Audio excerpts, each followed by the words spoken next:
Mensagem do dia, com o pastor Marcelo Gomes. Quero pedir para você abrir sua Bíblia no Evangelho de Lucas, capítulo 16.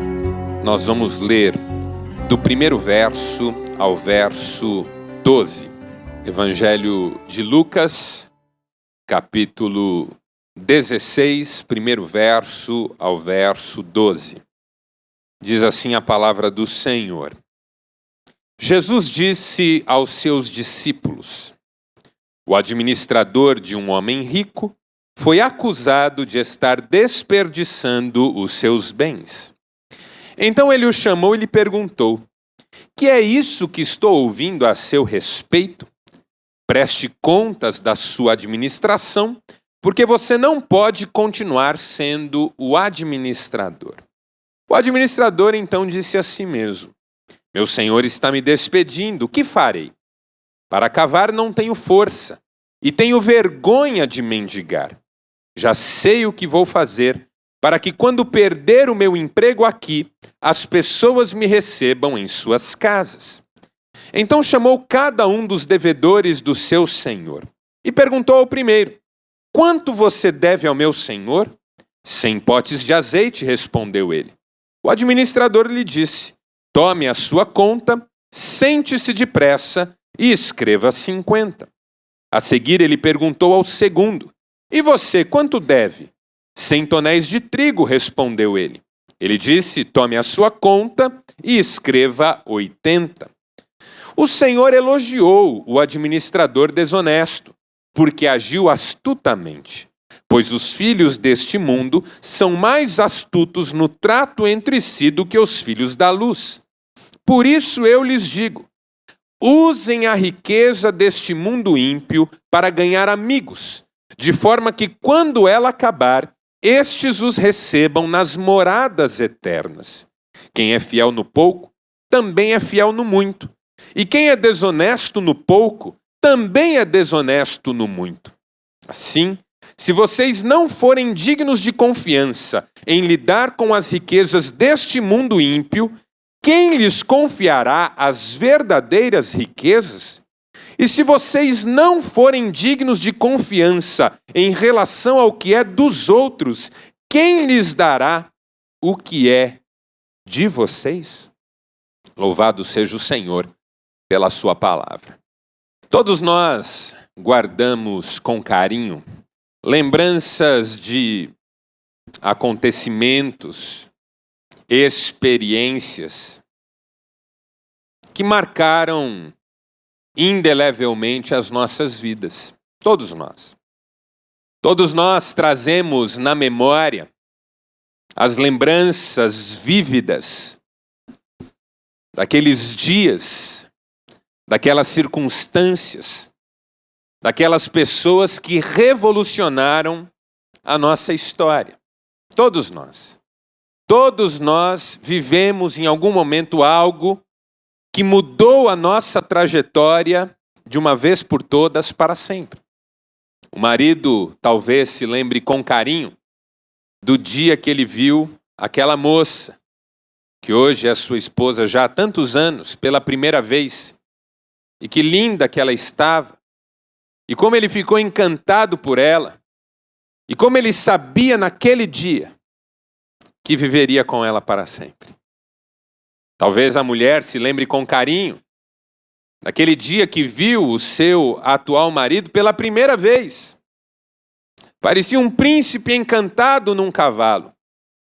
Embora o príncipe foi embora e ficou. Que pai, que mãe não lembra com carinho do dia em que ficou sabendo que uma criança viria pela frente?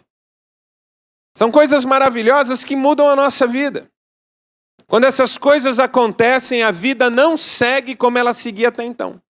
O jovem que recebeu a notícia que foi aprovado no vestibular, a notícia do primeiro emprego, quantas coisas têm o poder de mudar a nossa história? E a gente divide a vida em antes e depois. Mas também notícias ruins têm essa força. A tragédia também muda a nossa vida. A notícia de uma perda, por exemplo. Aquele dia em que o telefone tocou e alguém querido havia partido. O diagnóstico de uma doença grave são coisas que mudam a nossa história. A vida não segue como seguia até então, depois de uma experiência assim. Tanto experiências boas como experiências ruins têm o poder de mudar tudo. O Evangelho é uma bela notícia. Que uma vez tendo entrado nos nossos corações, mudou tudo. A palavra Evangelho significa boa nova. Boa notícia. E é sem dúvida nenhuma a melhor de todas, a mais alvissareira. Quando nós abraçamos a fé, quando nós descobrimos o amor de Deus, quando nós fomos inundados pela graça, quando nós finalmente nos rendemos e nos entregamos sem reservas. Isso foi algo espetacular, maravilhoso, que mudou as nossas vidas e abriu um novo capítulo na nossa história. E se nós somos lúcidos, e se nós temos exata noção das coisas, sem dúvida nenhuma, essa nossa experiência com Deus está elencada em primeiro lugar na categoria das melhores experiências que a gente traz com a gente. Mas às vezes, e essa é a minha tese hoje, a gente se distrai, mesmo convertidos de fato, e esquece, ainda que amemos Deus de coração, que o Evangelho também traz um caminho de renúncia, de entrega e de um peso de responsabilidade sobre os nossos corações. De modo que se o Evangelho é uma boa notícia, também é um confronto. Se é uma boa nova, também é um chamado. Se é uma alegria, também é temor e tremor, como diria o apóstolo Paulo. Porque é um convite à novidade de vida aqui e agora. Quando o Evangelho diz, você está salvo, e esta é uma bela notícia, ele também me abre os olhos para a verdade sobre do que eu estou salvo exatamente. De mim mesmo, da minha natureza corrompida, da perdição que estava imposta sobre mim, mas que não tem mais o poder de se estabelecer em definitivo por causa do que Cristo fez na cruz. Então eu me constranjo. O apóstolo Paulo diz isso, o amor de Cristo nos constrange. É uma alegria indizível, mas é também um peso de glória. É uma satisfação imensurável, mas é também a certeza de que o eu precisa ir para a cruz cada dia. É uma boa notícia, mas é também uma notícia estranha. O que nos leva ao nosso texto, que começa com uma má notícia para alguém. O texto que nós lemos começa com alguém que fica sabendo que os seus dias estão contados. É essa a porta de entrada do nosso texto. Alguém que ficou sabendo que os seus dias estavam contados. Jesus fala de um proprietário que chama o seu administrador para lhe dar esse veredito, para executar sobre ele esse juízo. Você não permanecerá onde está. Você não continuará fazendo o que vinha fazendo até agora. Seus dias estão contados, você não ficará mais como administrador. Uma notícia ruim para quem a recebe assim de imediato. E como toda notícia ruim, ela produz crise. E o administrador entra em crise. O que é que eu vou fazer da minha vida agora? Como é que vai ser daqui para frente? Para onde eu vou correr? Quem vai me ajudar? Trabalhar na terra eu não tenho mais condições, porque já não tenho forças. Mendigar eu tenho vergonha. Como é que eu vou viver? Mas aí esse administrador tem uma ideia. E ele põe em prática a sua ideia. Já sei o que vou fazer. Vou procurar pessoas Vou fazer favores para elas, para que quando o meu tempo aqui acabar, elas me recebam. O raciocínio dele é basicamente esse. Como os meus dias estão contados aqui, eu já preciso viver o lá. Como os meus dias estão contados aqui, eu já preciso pensar depois. Então eu vou tomar providências aqui e agora para garantir o lá e o depois. Mas as providências dele são estranhas. Ele começa a procurar devedores do seu patrão. Seu patrão, fornecedor de produtos da sua propriedade, tem certamente muitos devedores, e esse administrador começa a procurar esses devedores para refazer as suas dívidas. Quanto você deve ao meu patrão? Eu devo 100 potes de azeite. Então, sente-se e escreva 50. Porque à época, o dinheiro não era tão comum e não circulava tão abundantemente na sociedade. As dívidas que eram assumidas eram reconhecidas a partir de termos com a grafia do devedor. Um termo de reconhecimento de dívida, uma promissória. Você vai ficar me devendo isso? Então escreva com a sua letra que você está me devendo isso, para quando chegar a hora de pagar eu trazer isso para lembrar você da sua dívida comigo.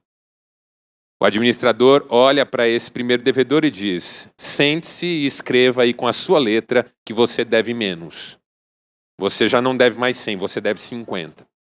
Aí procura um segundo. Quanto você deve para o meu patrão? Eu devo 100 tonéis de trigo. Então sente-se aí depressa e escreva 80. O biblista Joaquim Jeremias diz que 100 potes de azeite equivaleriam, à época, mais ou menos 1.000 denários.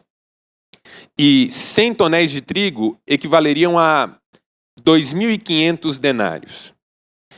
Então o desconto do primeiro pela metade reduzia o preço em 500 denários. E o desconto do segundo em 20% reduzia em 500 denários. Ou seja, o administrador tirou o dia para prejudicar o patrão em 500 denários por devedor. Fez isso com todos os devedores, para que eles pudessem, na saída desse administrador, ser compassivos e condescendentes com ele. Até aí, você pensa, que cachorro, que desonesto, que traidor, que mau caráter esse homem. E é quando vem a surpresa do texto. Porque a surpresa do texto está em que o senhor daquele administrador, daquela propriedade, o elogia. Jesus surpreende os seus ouvintes com esta afirmação, porque ela certamente não era esperada por nenhum deles. Elogiou o senhor, o administrador desonesto. Aplaudiu-o. Congratulou-o. Porque agiu astutamente. Onde qualquer pessoa diria canalha, o Senhor disse: você até que não é burro. Agiu astutamente, rapidamente. Algumas versões dizem atiladamente. Quando viu que o seu tempo era curto, quando percebeu que a corda estava ao pescoço, quando sentiu a ameaça avizinhando-se, pernas para que te quero, mangas arregaçadas, mãos à obra, decisões postas em prática, sem protelação. Porque nós temos a tendência da protelação. Nem todos, mas muitos de nós temos a tendência da protelação. O ditado diz: não deixe para amanhã o que você pode fazer hoje. Eu digo, deixe para amanhã se você não precisa fazer hoje. E eu sou o rei da protelação para algumas coisas. Em casa, uma lâmpada chega a ficar 6 meses queimada. Houve uma vez em que a lâmpada da garagem ficou queimada. E nós chegávamos à noite escuro. E a Cris dizia: você não vai trocar a lâmpada? Vou. E amanhã cedo eu troco, e depois eu troco. E um dia, depois de uns 20 dias, eu chego na garagem e a lâmpada acesa. Eu entrei em casa, apaguei. Fui até o fundo, peguei uma escada. Estava cruzando a sala, a Cristiane apareceu e disse: onde você vai? Eu digo: vou trocar a lâmpada. Eu já troquei. Falei, mulher, você não espera nada mesmo, hein? Eu não sei você, eu tenho a tendência da protelação. Em relação àquilo que é corriqueiro, talvez nem seja algo tão assustador, mas às vezes a gente protela coisas importantes. Situações que nós já deveríamos ter resolvido e estão pendentes. Coisas que nós já deveríamos estar tratando e estão lá à espera da nossa boa vontade. Por que o Senhor elogiou esse administrador? Porque ele não protelou. Ele foi desonesto, mas foi rápido. Ele é um mau caráter, mas não é bobo. Quando viu que o perigo batia à porta, tratou logo de tomar decisões.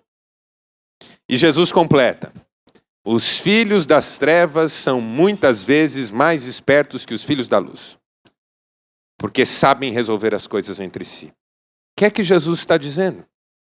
Que talvez os cristãos precisem aprender com o mundo que quando o perigo bate à porta, a gente toma atitude. Que quando a gente fica sabendo que os dias estão contados, a gente toma providência para depois.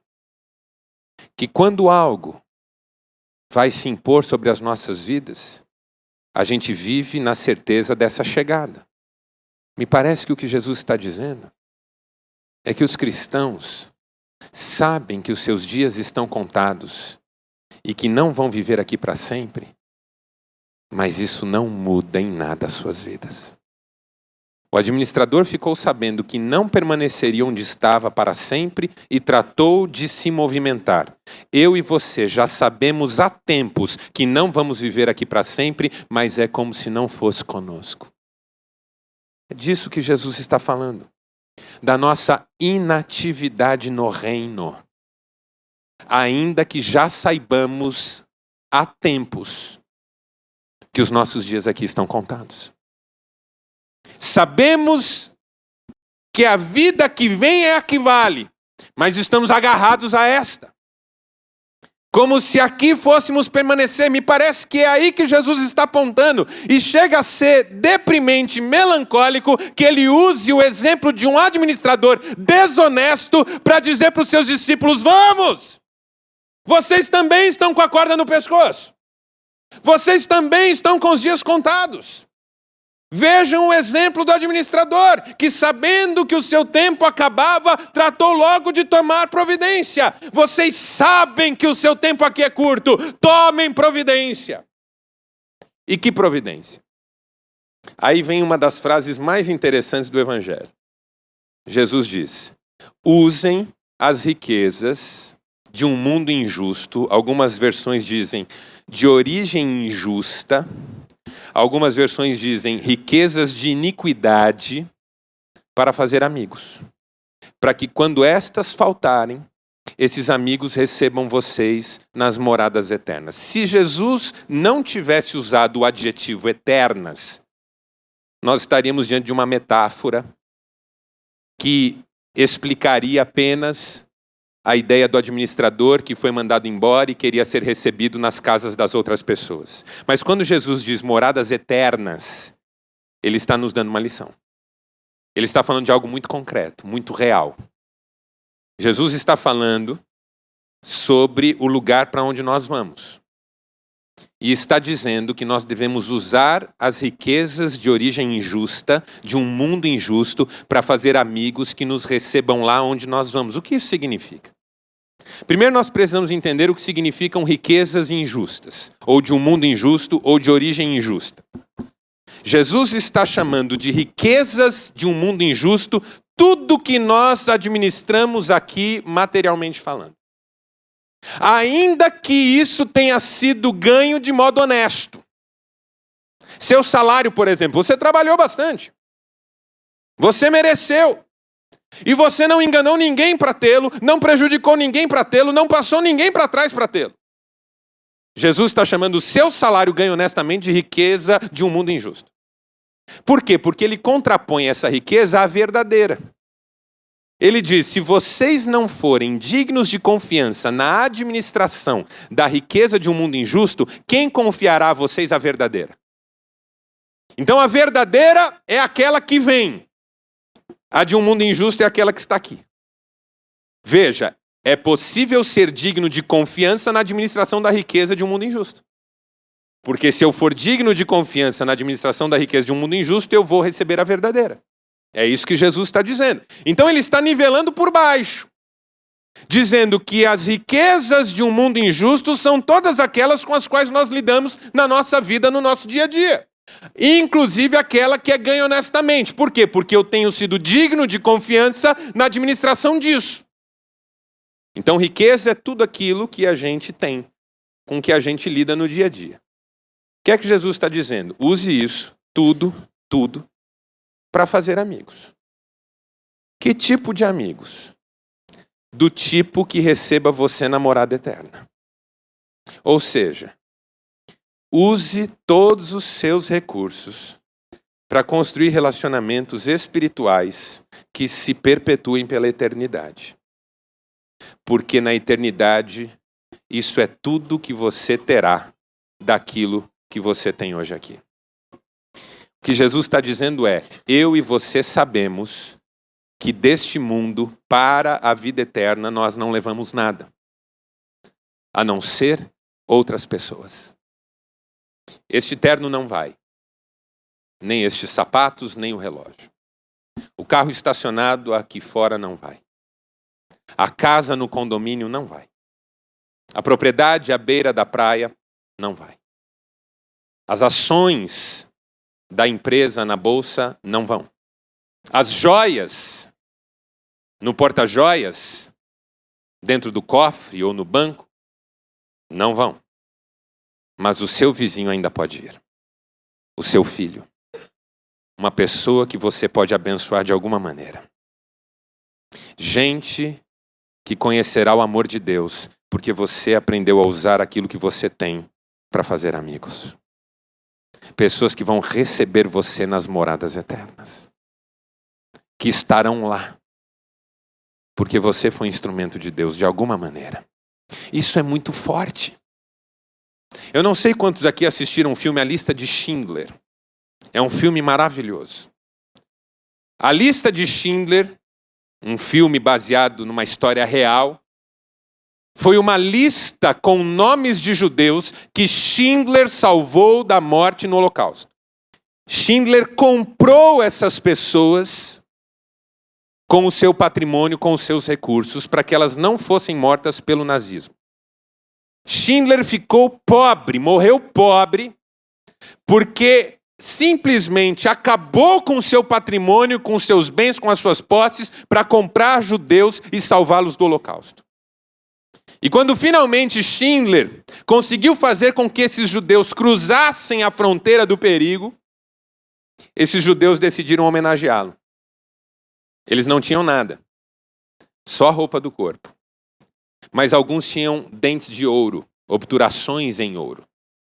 E doaram essas obturações que lhes foram arrancadas para que esse ouro fosse derretido e com ele fosse feito um anel.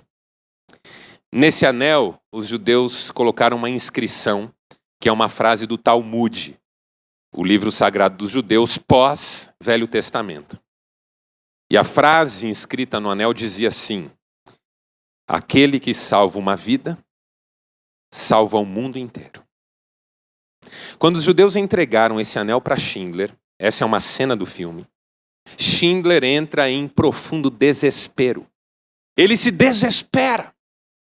E diante daquela cena de gratidão, daquele gesto de gratidão, ele começa a se perguntar, nós não poderíamos ter trazido mais alguém?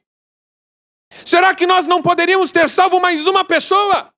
E quando ele pergunta isso, ele olha para o seu carro, que foi a única coisa que lhe sobrou, e ele olhando para o carro diz, esse carro nós não poderíamos ter vendido. Nós não poderíamos ter vendido esse carro e comprado mais 2, 3, 4 pessoas. E os judeus precisam consolá-lo porque ele está inconsolável. E quando eu vi essa cena pela primeira vez, me veio um sentimento de responsabilidade.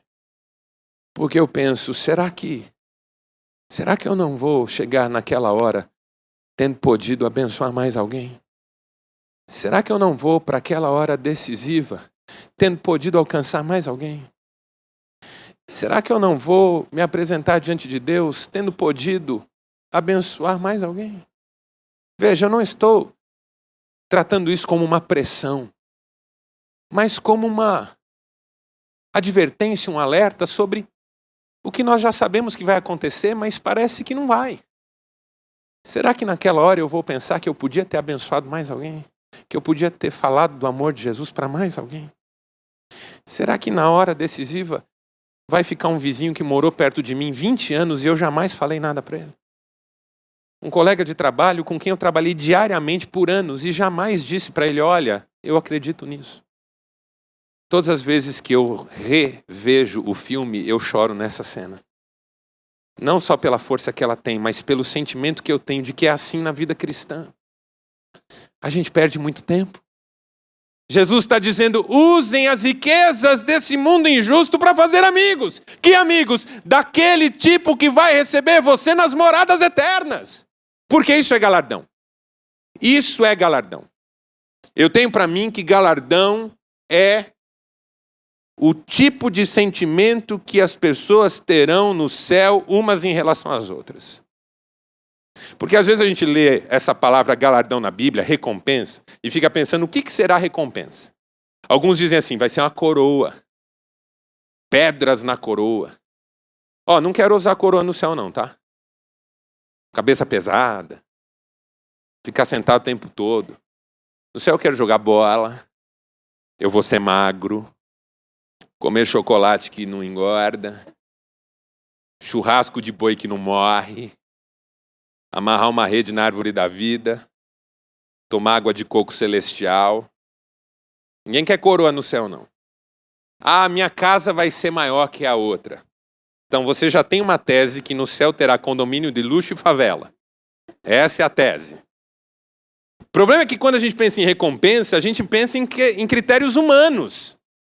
Ah, eu vou ter isso, eu vou ter aquilo.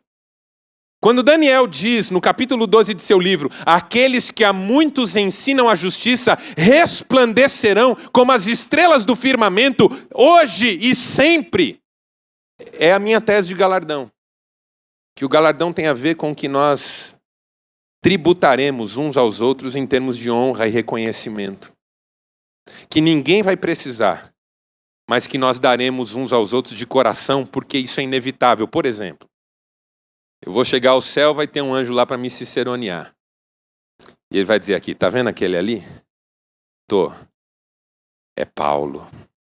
Ah, eu vou ficar com o olho marejado, hein? É Paulo. Sabe aquele ali? É Abraão.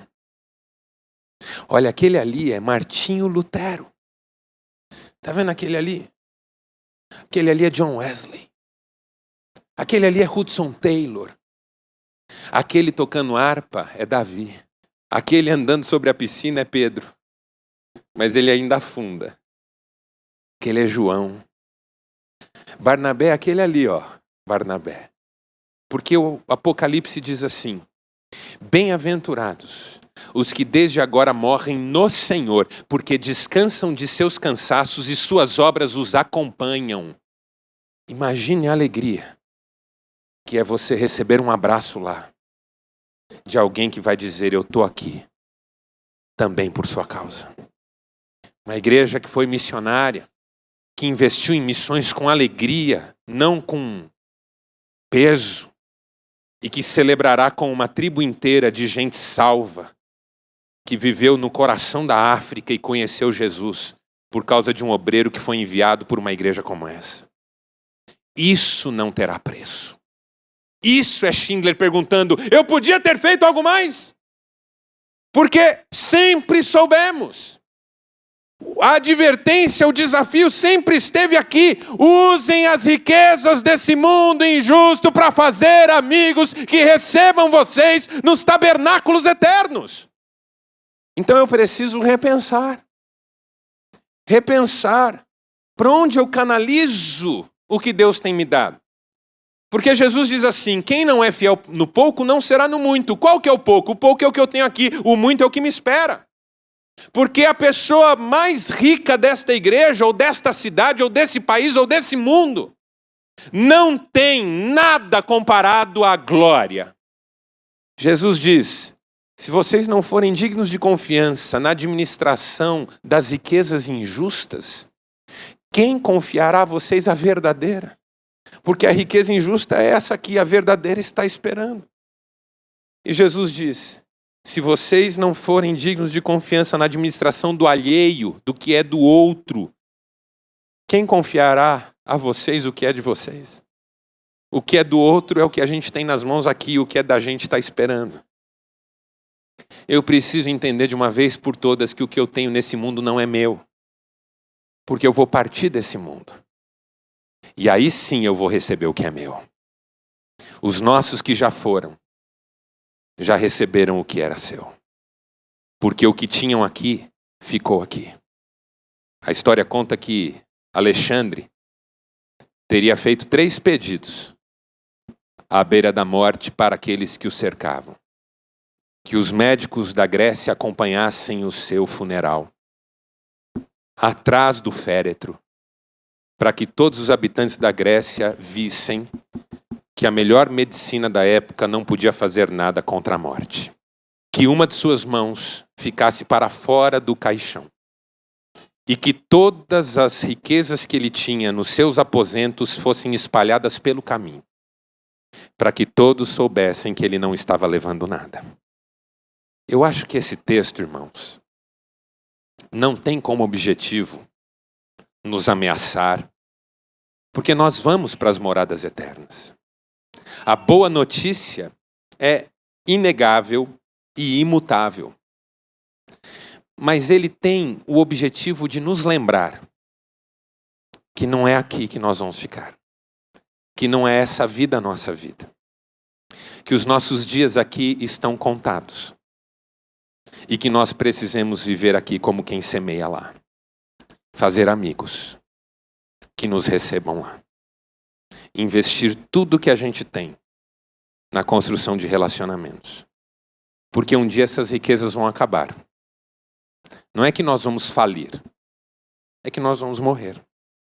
Mais cedo, mais tarde, queiramos ou não. Daqui a 100 anos, nenhum de nós estará aqui. Nenhum. Quando estas acabarem, nós sejamos recebidos nas moradas eternas. Também por gente que a gente abençoou. Porque aquele que nos receberá a todos, será aquele que usou tudo o que tinha para fazer de nós seus amigos. Abriu mão de tudo para fazer de nós seus amigos. Feche os seus olhos, eu quero orar com você. Ó Deus, Pai maravilhoso, Senhor da nossa vida, que privilégio podermos chegar neste momento diante da Tua Palavra, ouvindo a Tua Palavra e aprendendo aquilo que a Tua Palavra tem para nos ensinar. Obrigado por esta pregação, Senhor. Obrigado por cada desafio que nos foi feito pelo Teu Espírito Santo. Sabemos que o pregador é só um instrumento do Teu Espírito, que é quem fala, quem convence, quem toca, quem transforma. Que o Teu Espírito Santo produza em nós os frutos necessários, frutos de arrependimento, de amor, de misericórdia, de pregação do Teu Evangelho. Senhor amado, aplica a Tua verdade em nossas vidas e que sejamos cheios desse Espírito Santo para fazermos a Tua obra e honrarmos o nome do Senhor Jesus.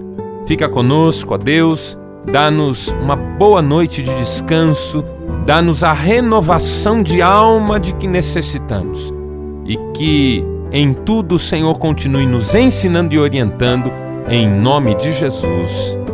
Amém.